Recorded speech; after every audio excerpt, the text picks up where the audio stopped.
Hello, and welcome to the To Kill a Mockingbird tour.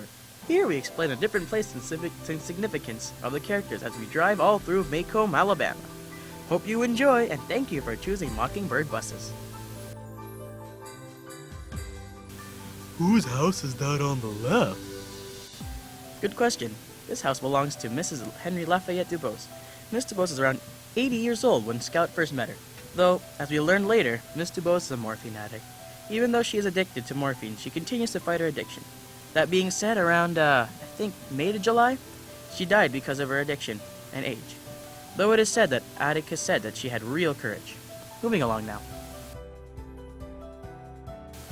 Oh, that's the Finch's house! Why, yes indeed, my little fellow. This, in fact, is the Finch's house. Jem Finch, Scout Finch, and Atticus Finch all live there. The story is in Scout or Jean-Louis's view about the life in the 1930s where racism and intolerance resides. Scout and Jem, along with Calpurnia, their cook and mother figure, learn together throughout the novel the coexistence of good and evil, true courage, and many other things too, like social hierarchy in their society.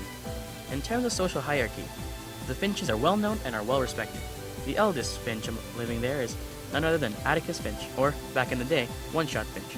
Atticus is the man who shot the rabid dog, Tim Johnson, right over there around the Radley place, and also tried to save Tom Robinson, a black man, from going to jail. Atticus got named as a nigger lover, per se, for trying to save Tom, but in the end, he got everyone's respect. Atticus displayed one of the major themes in this novel, courage. Wow, that was so interesting! Oh, yes it was, very much. Anyway, moving to the next place. Is that place the Radley house? Yes, it is. The Radley house consisted of Arthur, Boo Radley, Nathan Radley, Mrs. Radley, Arthur and Nathan's mom, and Mr. Radley, father of Boo and Nathan. This place is where Boo basically lived. At the age of 33, Boo hid in the living room and, well, killed his father by cutting up his leg. But what I do want to point out is that Boo acted as a mystery to Scout and Jem. They really wanted to see how he was like when they were kids, so they schemed plots like, for example, attaching a note to a fishing pole that didn't work at all. Though the most important part of this Radley property is, if you look at the back, there's an oak tree, which has cement in it. Yes, that tree contained gum, Indian coin heads, metal, a watch, 2 soap models of Scout and Jem, and string. They all represent friendship towards Scout and Jem, proving that Boo is in fact a human.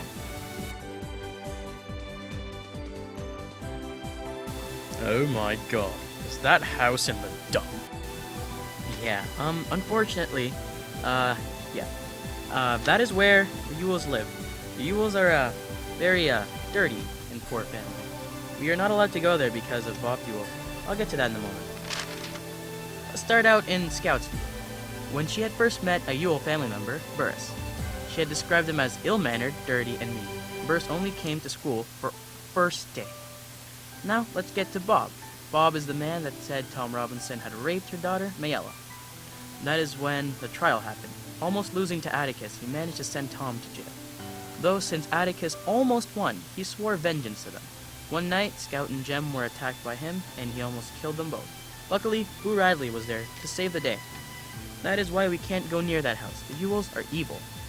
Sorry for such a dark story, but let's move on ahead.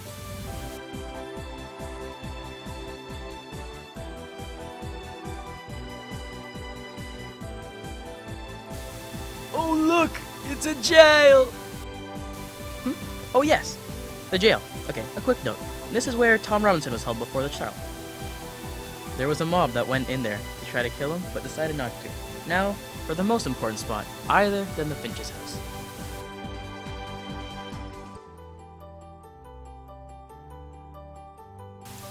This is where the highest point of action went on, the courtroom.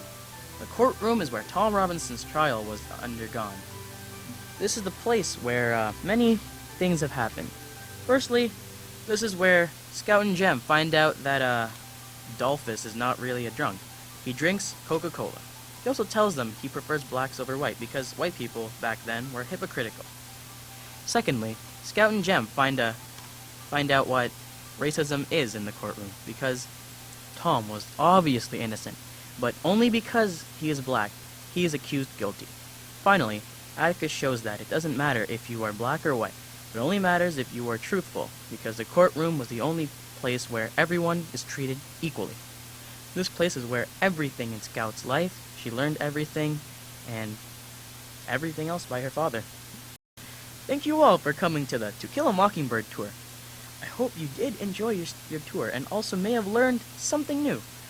I hope you enjoy your stay here, and please leave a tip in the bottle on your way out for me, because I want mine. Alright, see you guys.